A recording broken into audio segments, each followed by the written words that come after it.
बार भगवती पार्वती ने भगवान शंकर से कहा, देव, आज किसी भक्त श्रेष्ठ के दर्शन कराने की कृपा करें।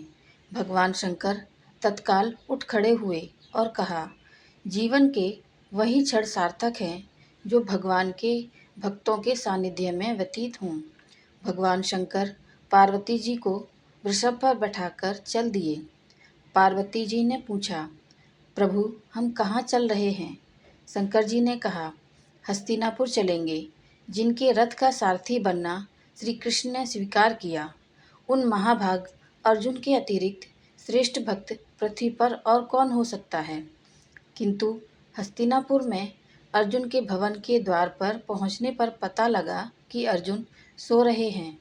पार्वती जी को भक्त का दर्शन करने की जल्दी थी, पर शंकर जी अर्जुन की निद्रा में विघ्न डालना नहीं चाहते थे। उन्होंने श्री कृष्ण का स्मरण किया। तत्काल ही श्री कृष्ण उद्धव जी, रुक्मणी जी और सत्यभामा जी के साथ पधारे और शंकर पार्वती को प्रणाम कर आने का कारण पूछा। शंकर जी ने कहा, आप भीतर जाकर अपने सखा को जगा दें, क्योंकि पार्वती जी अर्जुन के दर्शन करना चाहती हैं। जैसी आज्ञा कहकर श्री कृष्ण अंदर चले गए। बहुत देर हो गई, पर अंदर से कोई संदेश नहीं आया। तब शंकर जी ने ब्रह्मा जी का स्मरण किया। ब्रह्मा जी के आने पर शंकर जी ने उन्हें अर्जुन के कक्ष में भेजा, पर ब्रह्मा जी के अंदर जाने पर भी बहुत देर तक कोई संदेश नहीं आया। शंकर जी ने नारद जी का स्मरण किया। शंकर जी की आज्ञा से नारद जी अंदर गए, किंतु संदेश तो दूर, कक्ष से वीणा की झंकार सुनाई देने लगी। पार्वती जी से रहा नहीं गया। वे बोली, यहाँ तो जो आता है वहीं का हो जाता है, पता नहीं वहाँ क्या हो रहा है।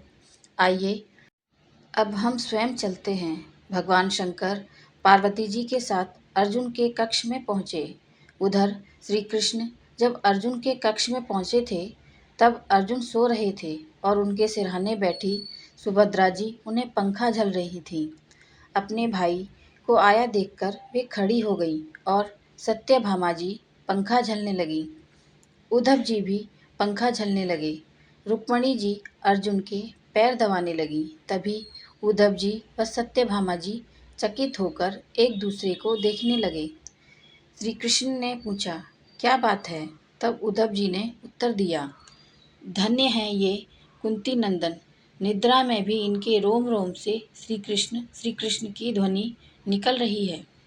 तभी रुक्मणी जी बोली, वह तो इनके चरणों से भी निकल रही है।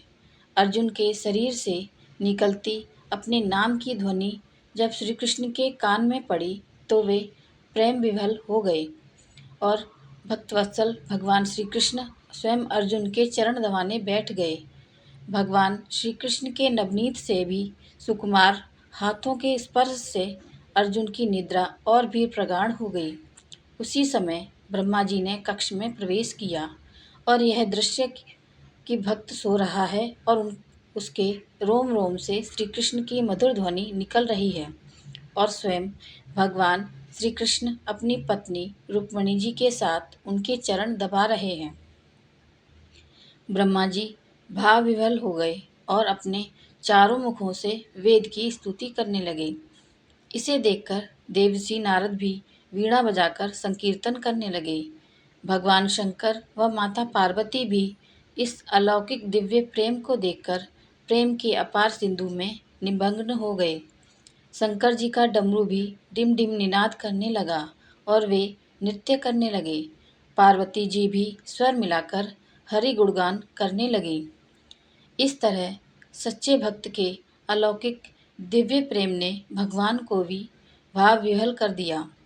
जहाँ कहीं और कभी भी शुद्ध हृदय से कृष्ण नाम का उच्चारण होता है, वहाँ वहाँ स्वयं श्री कृष्ण अपने को व्यक्त करते हैं। नाम और कृष्ण अभिन्न हैं। सांस सांस पर कृष्ण भज, वृथा सांस मत खोए। न जाने या सांस को आवन होए न होए। भव सागर से पार होने के लिए मनुष्य स्वरूप रूपी सुंदर नौका मिल गई है। सतर्क रहो, कहीं ऐसा न हो कि वासना की भंवर में पड़कर नौका डूब जाए। जय श्री कृष्ण।